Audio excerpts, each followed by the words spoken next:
You're listening to the tale of two podcasters from the 2007 RAB TGO Challenge, brought to you by theoutdoorstation.co.uk. This podcast is just one of a special series produced from a wealth of recordings made in May 2007 by two backpackers, Andy Howell and me, Bob Cartwright, as we made our way via two different routes from the west to the east coast of Scotland as part of the 2007 RAB TGO Challenge. Here at RAB, we're pleased to be involved in the TGO Challenge, which is the perfect testing ground for our clothing and sleeping bags. RAB has a Scottish heritage and over 25 years' experience of making gear that performs in the varied weather of the Highlands, as well as gear for the highest peaks in the Himalaya.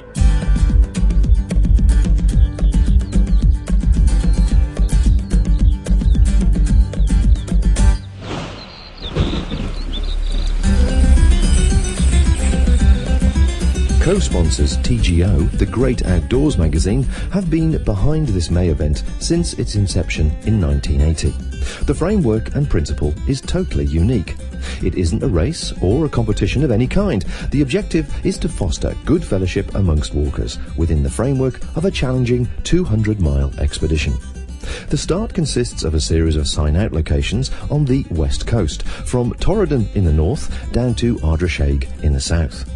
Each challenger, solo, couple or group makes their way via a high route, a low route or a mixture of the two across Scotland to finish anywhere between Arbroath and Fraserburgh on the east coast. There's a set 2-week window to do this in, and each participant submits their route for inspection prior to departure for safety and advice reasons. The places, however, are limited to 300, and details about the event, entry forms, past stories and photographs can be found in the October issue of TGO magazine and on their website. Each participant makes the challenge as easy or as hard as they wish. The extremes can be a remote high route, crossing wild country and not seeing another soul for days on end. Or a route which takes in the many social events, perhaps not camping at all and just using established accommodation all the way. Most people do a mixture of the two in different forms. This year I started with my wife Rose in the beautiful village of Plockton, and Andy Howell with his partner Kate started from Strathcarron. We both carried recorders with us to capture our audio diaries and conversations which took place with other walkers as well as locals as we made our way to the east coast. Yes, this is the tale and adventures of two podcasters.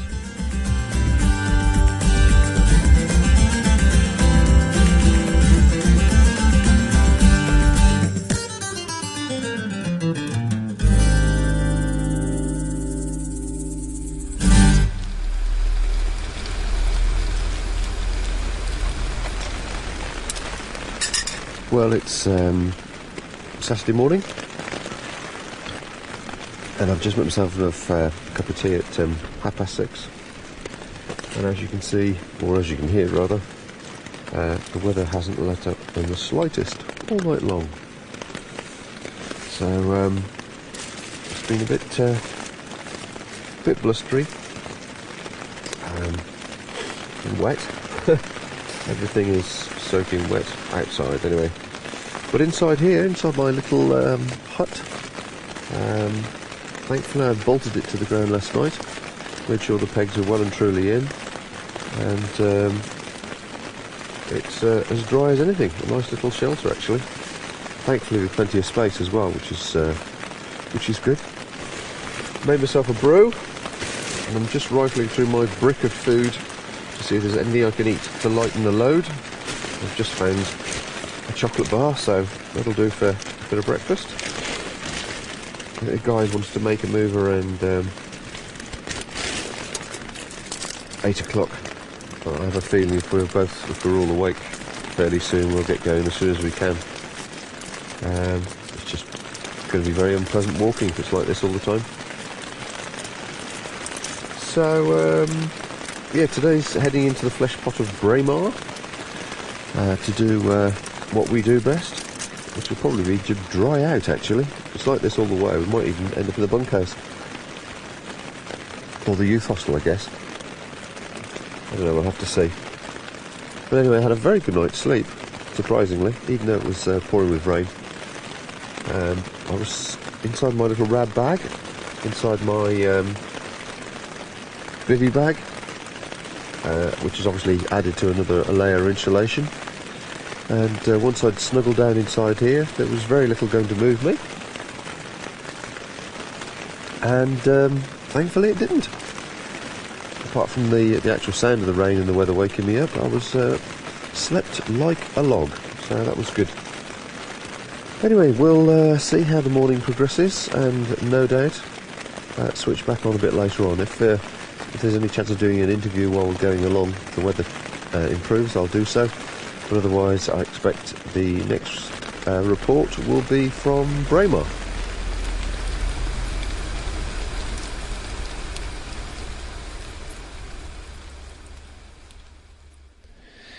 Well, it's our rest day in Braemar today, and very welcome it is too. We had a very, very blustery and windy evening indeed, strong gusts and a lot of rain, and made you wonder just how those that were still making their way down from the hills were faring last night. Bob amongst them, I think. The great thing about rest days in Braemar, it seems to me, is that their primary purpose is to not only recharge the batteries, but to make you desperate for the hills again. It's now probably about nearly 11:30, and we've been up and we've had our breakfast in the old bakery, read the newspapers. We've now picked up another set of newspapers to read, and we're sitting in the coffee shop of the Fife Arms, and I would think by lunchtime we'll be completely bored out of our brains and desperate to head back for the hills. Fife Arms is something of a tradition in challenge circles. It's now been bought by one of the big coach companies and is full of coach parties, and we sat this morning in the old bakery having our breakfast next to a whole party of people who seemed to be on coach tours that they didn't enjoy, and complaining that there's not much in Braemar. However, there's enough to keep weary challengers as happy as anything. We had a pleasant afternoon yesterday when we came in the company of Alan Sloman, who was holding court in the bar, and I think by about 4 or 5 o'clock we just had to retire. I don't think I've drunk quite so much alcohol in an afternoon for a long, long time, but Alan's set looked comfortable and set for the evening, and we've just seen him heading off with his pack, preparing to walk towards Callata Lodge. Lots of people around, so maybe we'll get a chance later to talk about some new kit, have a look around the campsites. There were quite a few new tents there, a couple of tarp tents last night, a few new lasers, maybe beginning to displace the popularity of the Acto. Anyway, we'll have a look around, see who we can find to chat to later during the day.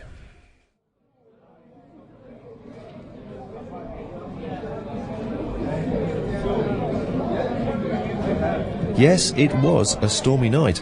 However, our little camping trio, consisting of a Hut 2, a Big Agnes and an Acto, survived without incident, ready for an easy walk along the road into Braemar. In the town centre, the Fife Arms has become the recognised meeting point over the years, and this year was no exception. On this particular Cup Final Saturday, I caught up with well-known challenge character Peter Shepherd, while Andy made the acquaintance of Colin Ibbotson and David Albon. Peter, this is the challenge. We're in the Fife Arms in Braemar. Which number challenge is this for you? Number 10, it's the 10th one. Your 10th one, so this is where you get a medal now, is it? I suppose so, yes. So is that 10 consecutive years that you've done this now? No, the first one was 95. So and then you've sort of 13 years. Yeah. It's taken for to get the 10 in. Yeah. But that's it. And did you get addicted straight away to it? Yes, company really. Yeah. The social life is important. The beauty of it, you know. Yeah. And that's very good. So, if you've been doing it for 10 years then, and you enjoy the social life, where are the key flesh spots in the challenge trip? If somebody wanted to organise a route that caught in all the interesting places for socialising, what would you say? Things happen instantaneously. Yeah. You know, you may be in a bothy, you may be camped somewhere, someone will have a bottle of whiskey, and the night just progresses from there. Yeah. But here at Braemar's, good to get changed and cleaned up. Southside's a good night. Localta Lodge is a famous place for a good party. They're very welcoming at Very Localta. welcoming there. It's Stan and Bill, they look after you, you know. No other key areas then, or any particular Well, it pubs to be in at depends, you know, certain you times? start anywhere between Albon Yeah. and Torrington. Depends who you meet, really, you know. Well, I mean, presumably over the 10 years, have you started in a different place each year? Yes, Mallaig 3 times, I think, the most. Glenelg 3 times. Knockalo, Albon, And what has proved to be your favourite? Mallaig, I think. Yeah. Through Noidart. Coming through Noidart, if you hit the good weather, it's really fantastic. And of course, there's the pub in Inverary, isn't it? Yeah, but of course, there's a pint there before you leave. Naturally. You know, so that's guaranteed to have Australian or New Zealand bar staff in there. Tiny pub, supposed to be the most remote on the mainland. There they are from the Antipodes. Surprised me. I mean, Alan, you were talking to before, that we were all the class like of '95, our first ones, and we're nearly all still going. We all got a 10s. It's just amazing. Do you find that there's like generations of challengers? So there's your group of class of '95. I mean, I'm finding it now with Lee and Tony and a handful of others that we all started and we met over the first couple of challenges, and we tend to gather together as a group. Yeah, that's it. We belong to that group, and it's funny you should say, but it sort of gels together like that. And you don't plan to walk together, but you just sort of arrange to meet somewhere. No, you just meet as you're walking along. You know, you get your list and you see who's starting from where, but your route's in by then. You meet up in various places. And you know you're in for a good team. yeah. Walk along, you hear, "Hey, Morpeth!" Have a drink of whiskey at 9 o'clock in the morning, and just progresses from there. Excellent. Where did you start from this time round? Glenelg. You know, and has it been a reasonable crossing for you so far? Yeah, been good crossing, fitness-wise, going really well. No blisters or anything daft like that. The weather's been a bit iffy, not much sunshine. Enjoyed it up to now. Have you been troubled by midges at all over on the west coast? There were a few, but there weren't thousands around you, you know, just a few little ones. And the Few tick, ticks. and the tick problem. Yeah, as I've had one tick was like on here. Take them off with a pair of tweezers and that's it, done. A bit of disinfectant or something, you know, that clears them up. So this time round, then, have you been seeing people that have been doing it for the first time and yes. offer them any advice? Yeah, there's a couple of Italian lads who were a bit downhearted this morning. A bit windy and wet, you know. Cheer them on a little bit. It's nice when you get to the end and people come up to you and say, you know, "Thanks, if it wasn't for you, we wouldn't get across." You have to be cruel sometimes to them, you know, to make sure that They keep going. they're going to do it. Yeah, give them a bit of encouragement, you know. But you know, people did that to us on our first ones. So. Yeah, it's surprising actually. That day 3, day 4 on your first trip over, if you meet somebody, I met a couple of people that G'd me along. It happens to us all, really. Just somebody just says, "Don't worry, this is normal." That's the way it goes. And one I did was particularly high route a few years ago, but second or third one like it was. And I never saw a soul, you know, and after about 4 days, you can't keep talking to the sheep or yourself, you know, and you're pleased to meet someone to have a big crack. It can be lonely, it can be too busy in places. Now, I understand that over the years you've had various interesting incidents happen to you, and there's one in particular that I want you to tell me about, and you know what it is. So tell me the story. Well, came across, we started in Noidart, I worked our way across, and then come out of Lochdeutsch to heading towards Tom Doon. And we stopped short, about 3 miles from Tom Doon. Nice little campsite, and I had a Phoenix Freak tent, which has a side entrance to it. It was a warm, sultry sort of night, you know. I had the door open, of course my head beside the door, and false teeth on the front set. And they were uncomfortable, and I took them out and put them by the pillow. You know, where my pillow was, my fleece really. And about 4 in the morning, 4:30, my seagulls, and one actually pinched my teeth. They flew away with these false teeth. And you can imagine what happened all the way across. Mortals sucking steaks to death and all this sort of carry on. That was true. Anyway, I rang up home, and we were going on holiday a week later, and Diana, that's the wife, she made an appointment with the dentist, and so I saw him on the Saturday morning when we got back. Impression made, new teeth done.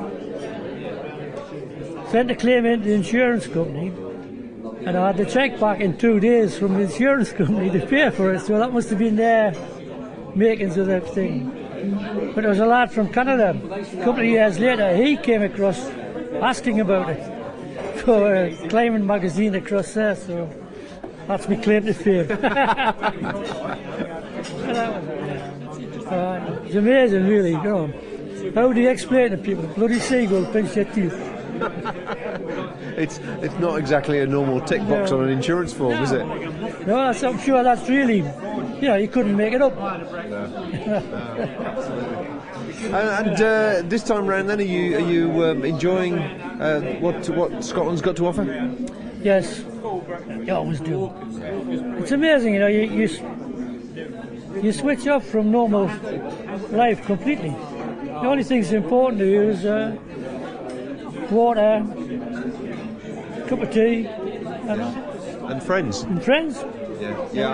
I've noticed you over the years. I've been doing it 4 years, and I've seen you probably every year. And there's always a good circle of friends. You've got, as probably said, that class of '95 again. That you socialise with. I mean, I think that to everybody seems to be a very important part of it. Is the honest and open friendship that you get between people from all different walks of life. Well, we all join in for a bit sing-song, a few beers on board, and you have nobody gives a bugger whether you can sing or not, but just laugh and carry on. Do you feel it sort of, you get away from the sort of the normal dramas of life? Yeah. It's the best fortnight's holiday in the year. It's hard, miserable, cold, wet. You never see a leather shop, you never see a handbag shop. That's it. So you're down for 10 then? Are you going to keep battling on? I don't think I'll get next year because Diana's 60, 7th of May, and she's retiring from work. So it looks... That could be a bit iffy then, couldn't it? Iffy. So you could always come along, I suppose. I've thought about that, but that may crap my style. No, that's the way it goes. It's really, really a good laugh. And anyone that's thinking about doing it, they should put their name down and have a go. Because anyone will help anybody. Yeah, it's definitely a very welcoming group for anybody considering Scotland for the first time, yeah? Yeah. Your first one, you're nervous and wondering what you're taking on. The first one's obviously the best. Once you complete your first one, well, you've done it yourself. You think, yeah, I'm good, I've done that. But then it's just a matter of mind over matter. And you know you're going to do it, and that's it.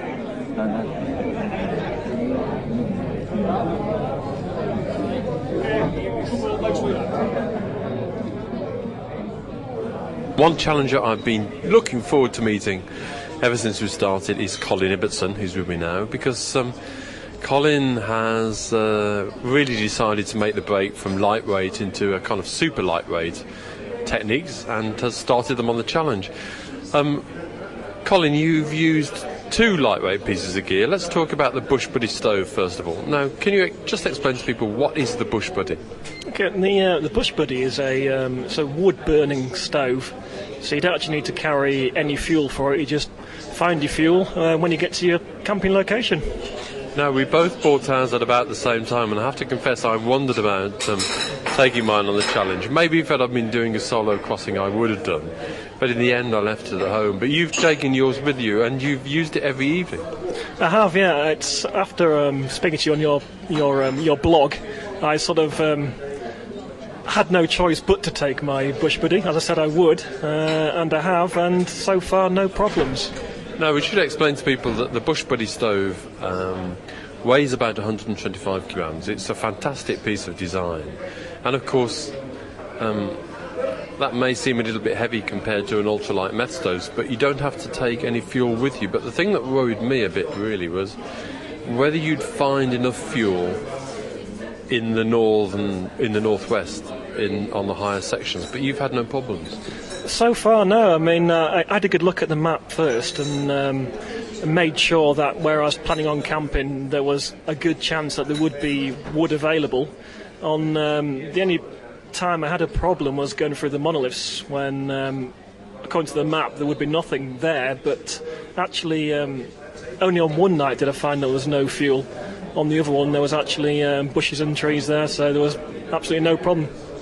And one of the things that struck me was that dry wood is pretty light, and that you could carry a stuff sack and always throw in a few twigs and leaves on the way, because the Bush Buddy is very efficient, and I think you did that, but you haven't had to use it.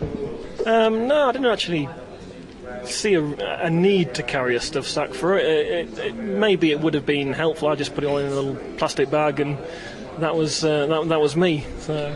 But although you carried some spare fuel, you've always found that you could find something. Yeah, it's amazing. If you look in gullies or by the side of the streams and the burns and that, there's always something available if you look hard enough. So the Bush Buddy ultralight stove is definitely an option for the challenge. Now, the other piece of kit that you're carrying is a tarp tent, a Henry Shire's tarp tent, I think the Contrail, which is a one-person tent. How are you getting on with that? I found it to be a fantastic piece of kit.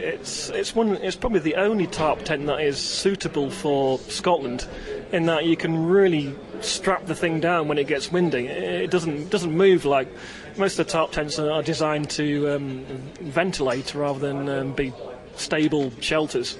Whereas the Contrail, you can really strap down. It was the only thing that worried me a bit about it, really, was the thought that it might move around and toss around a bit in the wind. And now it's obviously not as warm as a normal tent, but you've got the net bugging around it that should keep mosquitoes and other insects away. But just how cold is it in the evenings? It's cold, yeah. If you're not inside your sleeping bag, it's cold. There's a draft around you all the time. So as soon as you get in there, you get yourself in your sleeping bag, and then it's fine. Okay. Now, my guess is that this must mean your base weight is pretty low now. How much pack weight are you carrying? My base weight for this trip is 3.8 kilos, which I try and keep below 4 kilos for any trip, any time of the year, and I can usually do that. So even with food and water, you're not going to be much above, 7 or 8? Well, 7's the absolute max I've carried on this trip. Yeah. Now, 7 kilos, striding across Scotland must be like going for a day walk. I don't know, really. I haven't found it to be. I haven't really noticed the weight of my pack at all on this trip, which is good, which is what everybody should be trying to do, really. Now, obviously, using lightweight stuff is a bit of a skill. You've got to use it and you've got to be comfortable with it. There are some people who think it's a bit reckless looking at this lightweight thing, but you seem pretty safe and pretty healthy on it. It's all about, obviously, first of all, you need to know what you're doing, and you need to know the limits of the kit. So I mean, when you're pitching your tent and that, you need to obviously pick your locations carefully. It's all about knowing what the kit's capable of and yourself. And what pack are you carrying, Colin? I'm carrying the Gossamer Gear Mariposa Plus, which is it's a reasonably light pack. It's sort of around about 500 gram mark. I did think about taking an even lighter one without a hip belt, but because I'm sort of carrying 4 days of food, I thought it'd be better with a hip belt, and yeah, it's been a good choice. So I wondered about taking a ULA conduit pack, which I've just got, which is about the same weight and probably about the same size, but actually it's the bulk that kills you really if you haven't used it before. So tarp tents and bush buddies are the thing, I guess. And in terms of future events, future challenges, future walks, do you think you could go even lighter? For next year, assuming I do it next year, I would be under 3 kilos next year, and that wouldn't be sacrificing safety. All I would have to do really is just sort of take a tarp instead of a tarp tent and take a light rucksack. That'll take me under 3 kilos quite easily. And I mean, I guess a 10 by 8 tarp, it gives you a lot of space to play with. I don't know actually. I mean, the tarp I use is a modified Gossamer Gear spin shelter.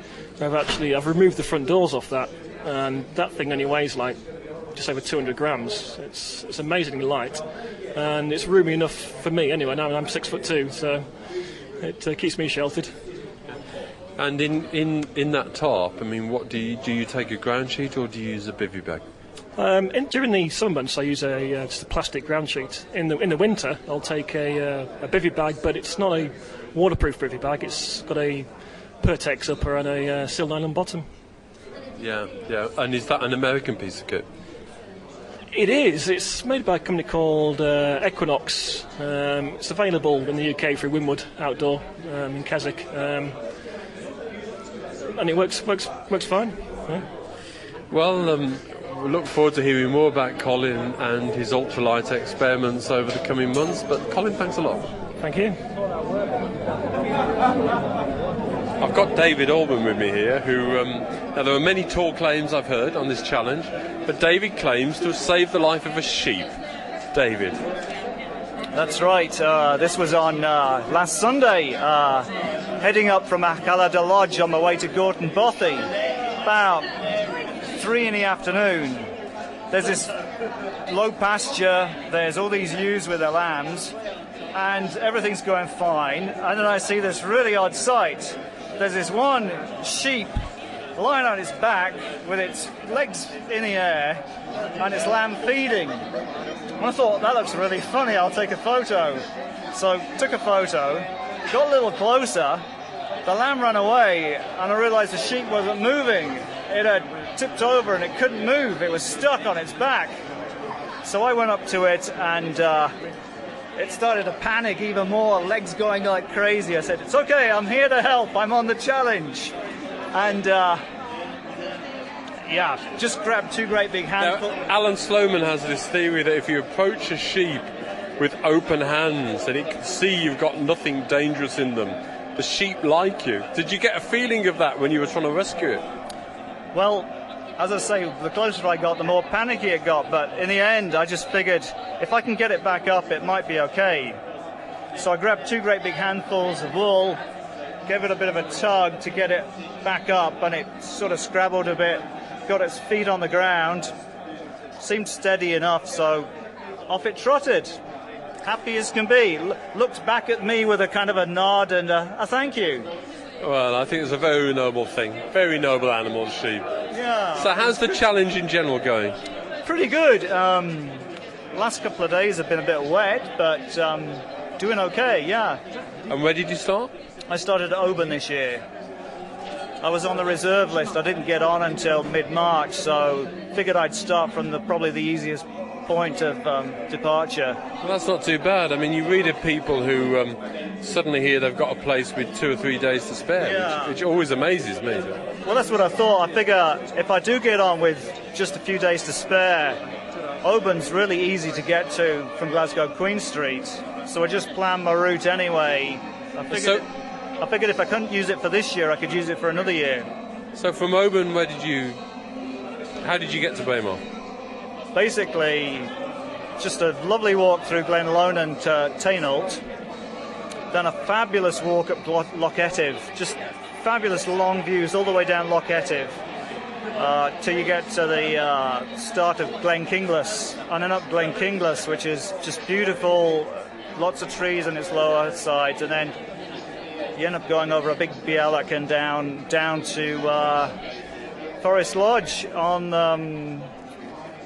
the West Island Way, yeah.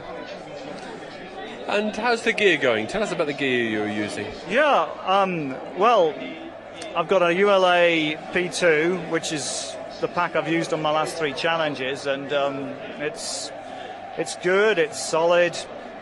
You can't overload these packs, but they're big enough that you can get plenty in. I know you've got a Catalyst, don't you? I just think they're great packs. Brian just makes great packs. I've just recently bought a Conduit, which is got about half the size of the Catalyst. Yeah. And I'm thinking about how I can do next year's challenge with a really lightweight. Right. But they are fantastic packs, and you can tell they're made by a hiker. Yeah. Yeah, I figured I would try and follow Chris Townsend's advice and try and get my base pack weight down to 10 kilos, which I did. So I started off with 12.5 kilos, 2.5 kilos of food. So what else have I got? I've got, well, sleeping bags are really good. Rab Quantum 400. It's great down to -5. I mean, we do have nights on the challenge down to -5, -6. So it's good to have a pack of that, a bag of that quality. And yeah, quite a bit of titanium pot, titanium cup. You know, it all helps to drop the weight. And what about the tent? I've got an Acto. I've got an old style Acto with bits and pieces removed. It's not particularly light, but it's bomb-proof. It's just short of 1,700 kilos. They are fantastic tents. I mean, I've got an Acto, and you know, if you're going to be stranded in a storm, you're happy with that. I'm beginning to wonder how I can get my weight down, and it's going to have to be sacrificed, I think. I guess you can cut the labels off and replace the lines and the guys and the clips that you do get with the Acto with much lighter stuff. I haven't done that, but I mean, last night it was really wet and very windy all night, and I didn't get any wet in my tent at all. Everything inside my tent was dry. I was looking at the campsite last night and this morning at a competition, and in the winds we found here, and it hasn't budged. You're not tempted to move to something lighter? I've certainly looked at them, and they look great, and they're amazingly light for what you get for a double skin tent, but I don't think there's the same amount of room actually in the inner tent. Not enough room for me to sit up comfortably like I can in the Acto, and I don't think there's the same amount of room in the vestibule to actually cook as safely as I can in the Acto. So for now, I'm going to stick with the Acto. For this kind of thing, I'm very open to the idea of tarp tents for other kinds of outings. There have been a couple of tarp tents on the campsite, and Colin here has been using one. And I must admit, it's fascinating watching them in these storms. They've held up well. Yeah, I've taken a good look at Henry Shire's website and the stuff on there, and I think for North American and even some European walking, I'd be very tempted. But the kind of weather possibilities you encounter on the challenge, I'm pretty comfortable and very secure in my Acto. Okay, and from Braemar, how do you get to the coast? Right, I'm gonna, having done Jocks Road over to Tarfside by Loch Brandy 2 years in a row, I'm gonna just sort of amble through Balmoral and head up to the old Gelder Shiel, Sheelingham Mark, Glenlee, stop at Tarfside, join the tent city at Tarfside, Edsall, Northwater Bridge, and I finish at the great sounding name of Tangleha. I was in Gelder Shiel Bothy last year. Be warned, it's bloody cold. Right, okay. Well, then my good Rab sleeping bag should come in very handy. David, have a good trip. Cheers, Andy. All the best.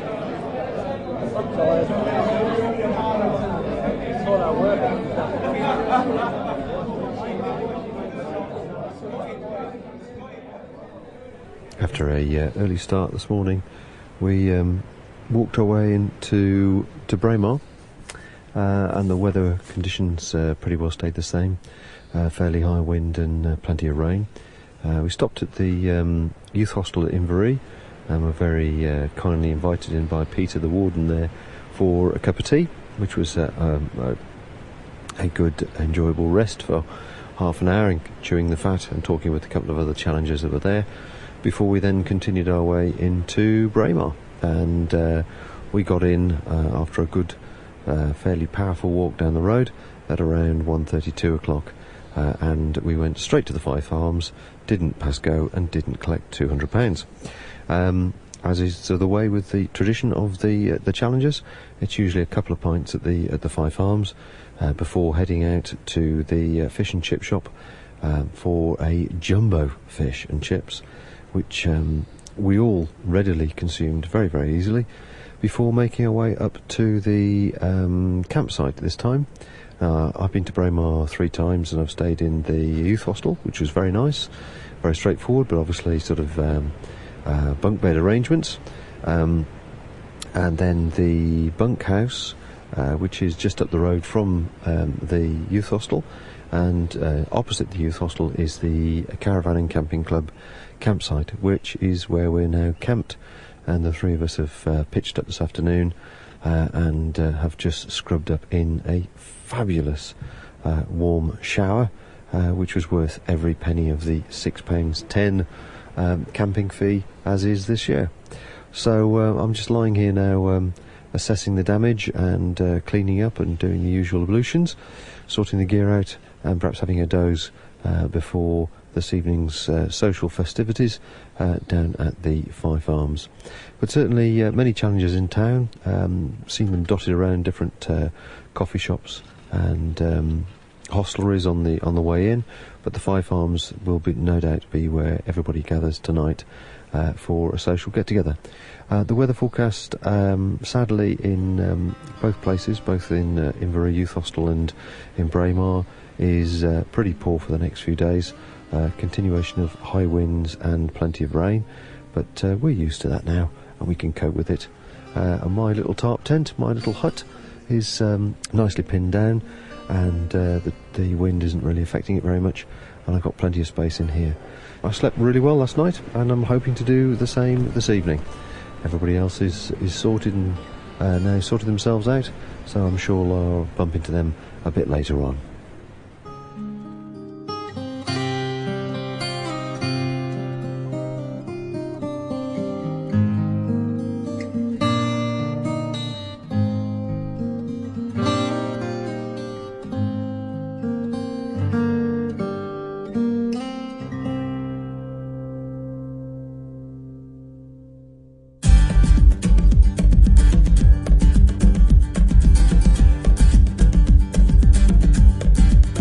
That concludes this part of The Tale of Two Podcasters from the 2007 RAB TGO Challenge, brought to you by the outdoorsStation.co.uk.